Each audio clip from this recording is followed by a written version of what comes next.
신문을 펼쳐봅니다.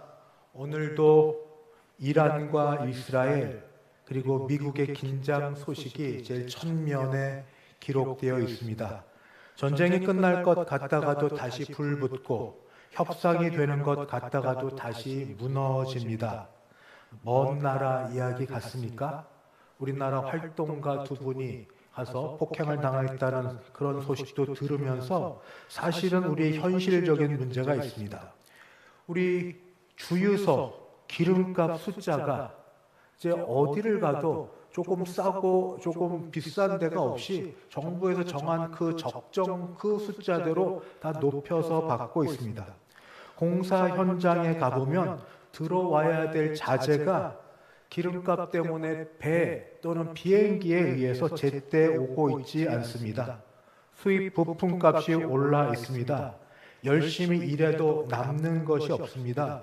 부지런히 움직여도 손해보는 구조 속에 과연 일을 계속해야 되는지 아니면 접어야 되는지 고민 가운데 있습니다. 게다가 세상 돌아가는 것 말고 믿었던 사람들, 교회 특별히 그래도 존경했던 분들의 이야기 속에서 많이 무너집니다.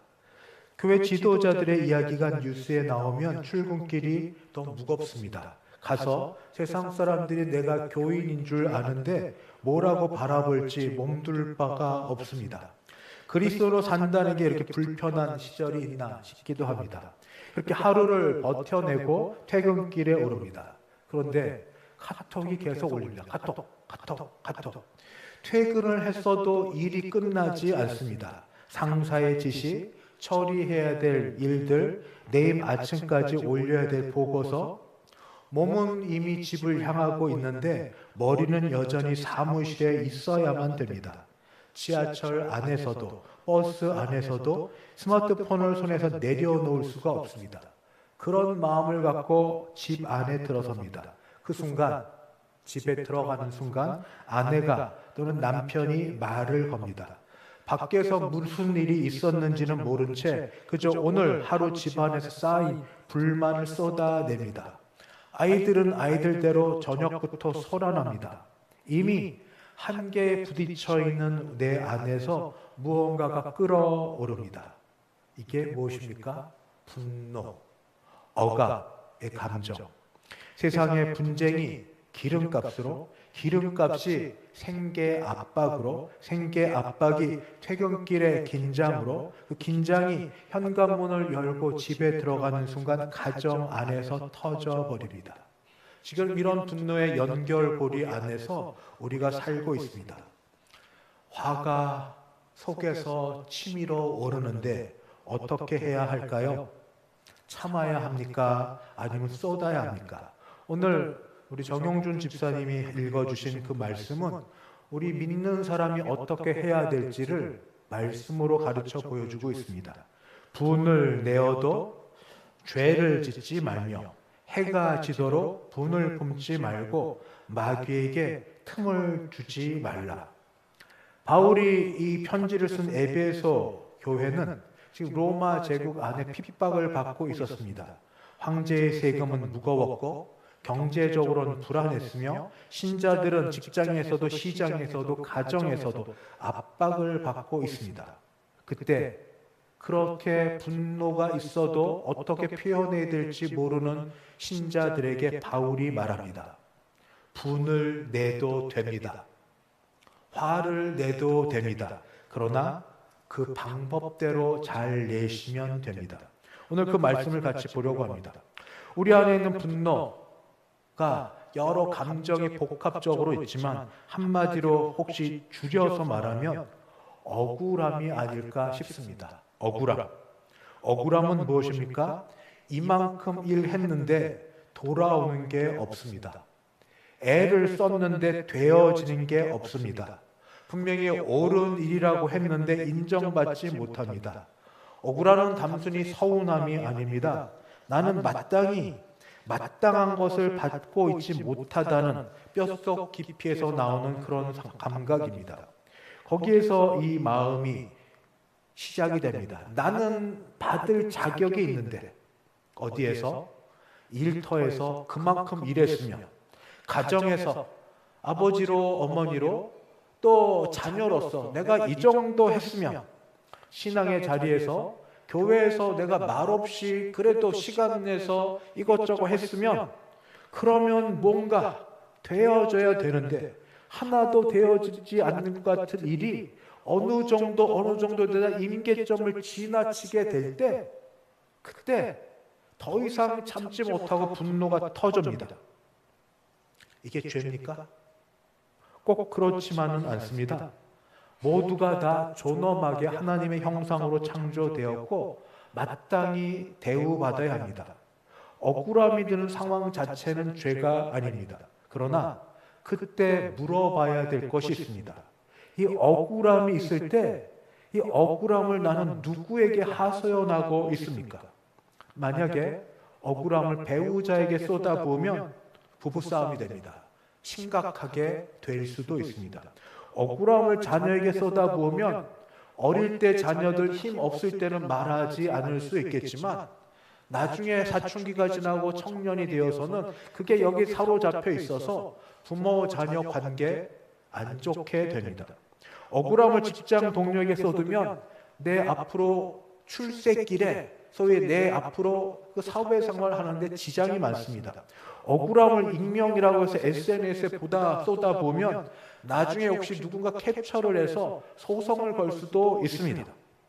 그러면 억울함을 어디로 가져가서 풀어야 될까요? 에베소서 4장은 우리 답을 주기 전에 앞에서 봐야 될 게 있습니다. 에베소서 1장부터 3장까지는 우리는 누구인가? 우리는 그리스도인이다 하는 그런 정체성에 대한 말씀입니다. 4장부터면 그러면 그리스도인으로서 어떻게 살아야 하는가 하는 그런 복음이 들어간 사람이 마땅히 살아야 될 발입니다. 그렇지만 4장에서 곧바로 이렇게 하라 저렇게 하라고 말하고 있지 않습니다. 그 전에 이런 말씀을 합니다.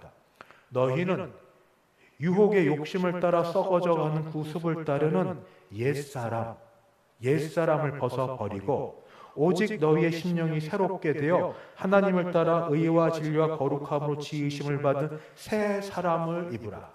어떤 일을 정해서 하든지 안 하든지 전에 그 전에 해야 될 것은 우리가 옛사람에게 속해 있느냐 아니면 새 사람에게 속해 있느냐 이 구도 속에서 자신의 자리를 분명히 보아야만 됩니다. 그 속에서 오늘 읽은 말씀 26절, 27절을 이해할 수 있습니다. 분노의 감정에서만 보면 분노는 단순히 감정 조절을 어떻게 하느냐의 문제가 아닙니다. 오히려 옛사람의 입장에서 분노를 처리할 것인지 새 사람의 입장에서 분노를 처리할 것인지가 성경에서 가르쳐주고는 매우 중요한 바입니다. 바울은 이 상황 속에서 다시 사도 에베소서 4장 26, 27절에서 말합니다. 분을 내어도 죄를 짓지 말며 해가 지도록 분을 품지 말고 마귀에게 틈을 주지 말라. 여기에 세 가지가 있습니다. 첫째, 분을 내어도 이게 분을 낼 수도 있고 안 낼 수도 있다 이런 허락형의 말이 되지만 사실 문법적으로는 명령형입니다. 그러니까 좀 과격하죠. 분을 내라, 화를 내라 뭐 이런 게 됩니다. 그렇지만 화를 내라는 걸 아주 적극적으로 권유하는 건 아니고 화를 낼 수 있다는 겁니다. 허용적 명령어라고 얘기합니다. 분노 자체가 잘못되었다고 말하지 않습니다. 분노 자체를 금하지 않습니다. 오히려 분노는 인간에게 주신 하나님의 감정 중 중요한 감정입니다. 하나님은 분노하지 않으셨습니까? 우리 주 예수님은 화내지 않으셨습니까? 늘 허허호하고 지내셨습니까? 하나님도 예수님도 우리가 따라가야 될 본분인 모두도 분노하고 화를 내셨습니다. 그래서 분노 자체는 인간에게 주신 감정의 한 중요한 것임을 그냥 인정하면 됩니다. 분노에 대한 감정 자체가 나는 분노하면 안 되는데 난 화내면 안 되는데 이렇게 부정하라는 것이 아닙니다. 그러나 그 다음에 어떻게 되는가? 분을 내어도 죄를 짓지 말라입니다. 분노 자체가 죄가 아니다라고 말씀드렸습니다. 그런데 언제 죄가 되냐면 분노를 쏟아붓는 방향이 잘못될 때 죄가 됩니다. 어떻게 되는가? 근데 이 앞에 뒤를 보면 그런 말씀이 있습니다. 그 앞에 25절 거짓을 버리고 각각 이웃과 더불어 참된 것을 말하라. 말에 대한 겁니다. 이는 우리가 서로 지체가 됨이라. 27절 뒤에 28, 29절 도둑질하는 자는 다시 도둑질하지 말고 무릇 더러운 쭉쭉 가서 무릇 더러운 말은 너 입 밖에도 내지 말라. 그러니까 분노는 분노만 갖고 있지 않다는 겁니다. 분노의 감정이 앞뒤와 연결되어 있습니다. 한마디로 분노는 고립된 감정이 아닙니다. 분노는 반드시 무언가를 통해서 흘러나갑니다.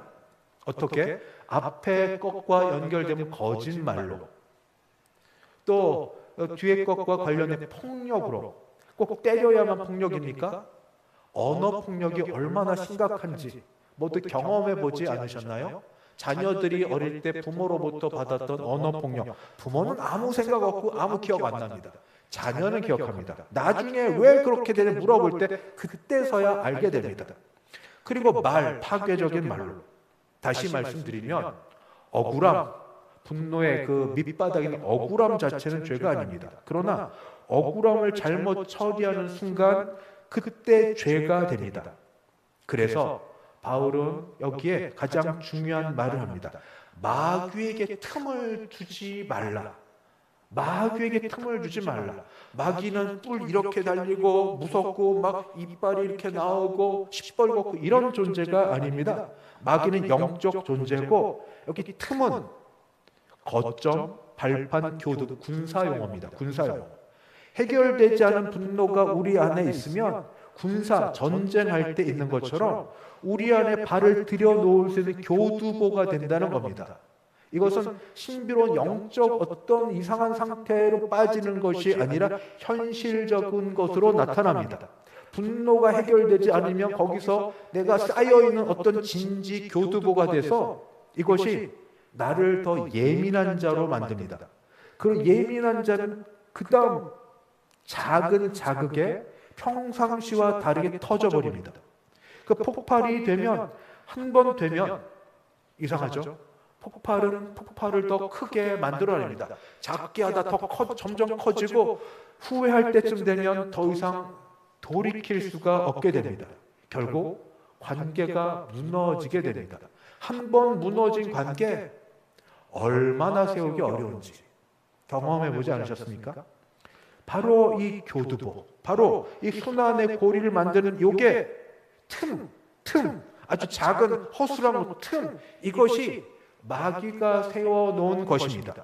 그래서 이걸 벗어나려면 사람이니까 화는 내야 되겠고, 그리고 이것을 벗어나려면 어떻게 하는가? 해가 지도록 분을 품지 말라. 오늘의 억울함을 오늘 안에 처리하라는 겁니다. 오늘은 정말 억울하면 그래서 오늘 안에 해결을 오늘을 느려가지고 잠 안 자고 내가 가만두나 봐라 이렇게 하라는 게 아니라 오늘의 억울함을 오늘 안에 해결하라. 내일로 넘기지 말라는 겁니다. 잠자리에 들기 전에 해결하라는 겁니다. 어떻게 가능할까요? 제가 각각 현실적인 것 몇 가지 말씀드립니다. 우선 나와 하나님 사이에 해결하는 방법입니다.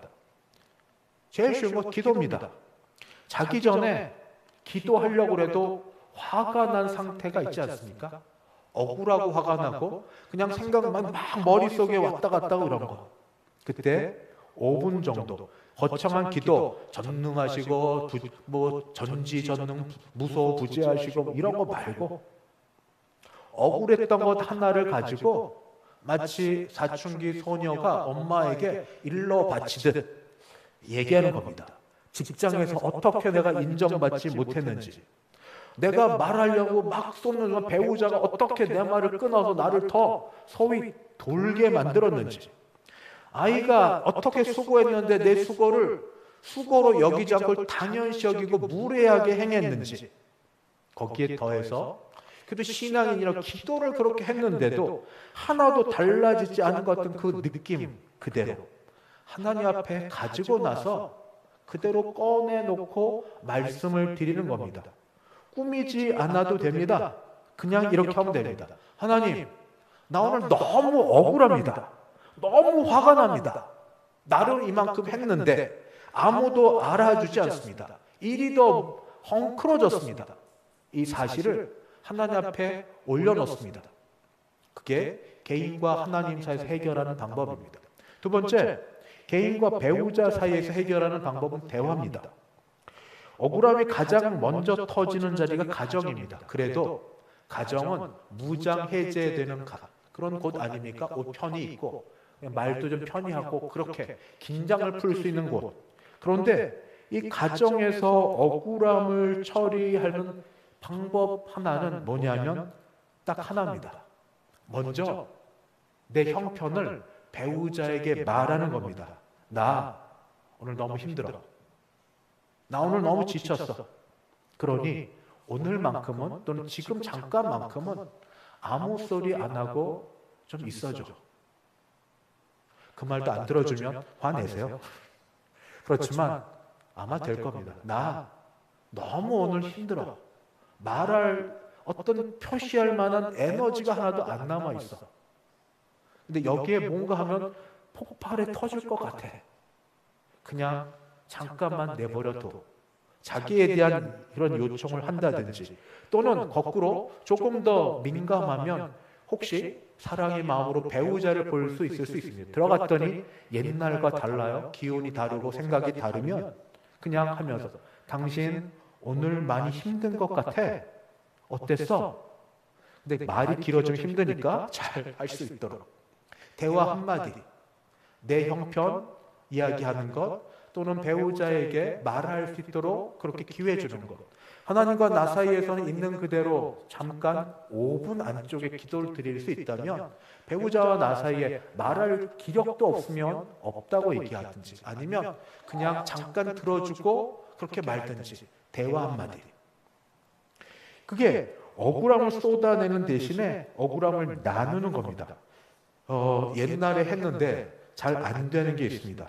가정 예배는 이제 거의 잘 못 드리고 자녀들과 모든 시간 밥도 같이 못 먹는데 가정 예배 드릴 시간이 없고 혹 30초 부부랑 같이 기도할 수 있는지 그게 민망하고 쑥스러워서 안 되더라고요. 편히 좋으면 되는데 민망하고 쑥스러웠는데 그래도 누군가가 한 사람이 용기 내면 됩니다. 한 사람이 조금 괜찮은 사람이 그래도 내가 조금 나은 사람이 우리 30초만 같이 기도하자. 30초만. 이렇게 될 때 그래도 부부 사이는 어느 정도 해결됩니다. 세 번째, 부모와 자녀 사이입니다. 사실 이때는 일이 터진 다음입니다. 이때는 우선 미안하다고 말하십시오. 자녀에게 소리 질렀습니다. 그리고 자녀에게 마치 어떤 다른 곳에 숨어붙지 못할 배설을 마치 거기 배설물로 쏟는 것처럼 온갖 소리와 그 다음에 억울함을 쏟아 부었습니다. 그리고 나는 돌아섰죠. 이해하겠지. 내가 속으로 사랑한다는 건. 아이는 그 속마음은 기억 못하고 그 표정과 목소리와 말은 기억합니다. 그리고 부모의 분노를 자기에 대한 거부로 인정합니다. 아직 자녀가 한 집에 있으면 그리고 같은 곳에 있으면 혹시 공간 다르게 하면 방에 들어가십시오. 문 걸어 잠그면 별 수 없는데요. 자고 있어도 괜찮습니다. 오히려 자고 있으면 덜 민망하더라고요. 그러면서 머리를 쓰다 주면서 그리고 말을 하십시오. 듣든지 아니 듣든지. 저는 그냥 머리에 이마에 손대고 기도했습니다. 아빠가 엄마가 오늘 화를 냈는데 미안해. 네가 잘못한 게 아니야. 아빠가 엄마가 밖에서 너무 지쳤던 것 같아. 그냥 그 정도. 이 한마디가 아이에게 세상을 보는 눈을 새롭게 해줍니다. 그리고 우리에게는 억울함의 굴레에서 벗어나는 방도가 됩니다. 그리고 아이에게는 세상을 어른이 이렇게 살아간다는 감정 조절의 모델이 됩니다. 부모가 화낸 다음에 사과하는 것을 본 아이는 자기도 화낸 다음에 사과할 수 있는 아이로 자라갑니다. 이것이 이 복음을 다음 세대로 흘러보내는 순간입니다. 마지막 네 번째, 직장 동료 또는 상사들 사이에서 억울함이 있을 때 판단하지 않도록 마음을 가다듬읍시다. 직장에서 억울함은 오히려 사람에 대한 판단으로 나타납니다. 저 사람 원래 저래. 우리 회사는 절대 안 바뀔 거야. 난 여기서 인정 못 받아. 이런 판단이 굳어지면 매일의 출근이 전쟁이 됩니다. 누군가는 그렇게 얘기하더라도 흑화된다고. 이번 주 한 가지만 해보십시오. 억울함이 올라오는 그 순간, 그 사람을 판단하기 전에 10분만 기다려보는 겁니다. 답장 보내기 전에 카톡, 문자, 공유 아닙니까? 근데 좋은 말 말고 안 좋은 걸 그 사람이 막 쏟아부을 때 말 대꾸하고 싸우고 싶지 않은 사람이 어디 있어요? 논리로 하고 못할 사람이 어디 있습니까? 그러나 그렇게 하기 10분만 기다리십시오. 10분이 억울함을 죄로 바꾸는데 막아주는 매우 중요한 일을 합니다. 그리고 퇴근길에 오늘 직장에서 억울했던 것을 하나님께 가져가는 연습을 하십시오. 퇴근길, 그 먼 버스, 통근길, 그 다음에 직장의 지하철 길은 바로 그렇게 됩니다. 오늘 이 억울함에 대해서 청장년 중심의 예배가 되면서 청장년의 실제이기도 하면서 우리 모두의 이야기여서 이 말씀을 드리겠습니다. 제 얘기를 할게요. 교회에서 좋은 일만 있겠습니까? 좋은 일도 있고 어려운 일도 있죠. 근데 가까이 계시는 분 중에 서기해 홀로 목사님이 계세요. 어려워서 말 못하지만 가끔씩 이제 차를 같이 타고 다니면 원로 목사님이 옛날에 어려웠던 얘기를 하셔요. 저는 그때마다 놀랍니다. 목사님한테도 그런 일이 있으셨어요? 목사님만한 카리스마에 능력에 모든 게 그러셨어요. 목사님 처음부터 얼마나 어려웠는지 이것저것 다 얘기해 놀랍니다. 그때 목사님이 그때 하시는 말씀이 조 목사 예수님 봐. 인류 역사에 있어서 가장 억울한 분, 죄가 없으신 분이 죄인의 자리에 서신 이 억울함, 아빠를 아빠로 못 부르고 마지막에 하나님이라고 불러야 되는 그런 호칭의 문제부터 시작해서 영광이 아니라 가장 수치스러울 경험되는 것, 아버지께는 버림받은 그 상황 속에서 억울함의 절정은 그거였죠. 엘리 라마 사박다니. 그런데 그 억울함을 억울함으로만 바꾸지 않으셨습니다. 아버지, 저들의 하는 것을 용서하옵소서. 자기들이 하는 걸 알지 못함이니이다. 그걸 경험하시고 구세주가 되셔서 오늘 찬양이 너무 좋습니다. 창조주 되시고 구속주 되신 그 구속주 되신 주 예수님이 지금 우리 편에 서 계십니다.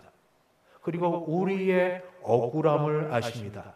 직장에서, 가정에서, 교회에서 우리가 얼마나 애쓰며 또 그만큼 수고함에도 불구하고 대우와 인정과 모든 게 제대로 되지 않은 억울함을 아십니다. 그래서 말씀하십니다. 수고하고 무거운 짐진 자들아 다 내게로 오라. 내가 너희를 쉬게 하리라. 억울함을 가장 잘 아시는 우리 주 예수님께 오늘 우리 그 억울함을 가지고 가십시다. 그때 분이 나도 죄를 짓지 않게 됩니다. 그리고 해가 지나도록 내일이 되도록 분을 품지 마십시다. 만약 그걸 남겨두면 마귀에게 틈을 주는 것이 됩니다.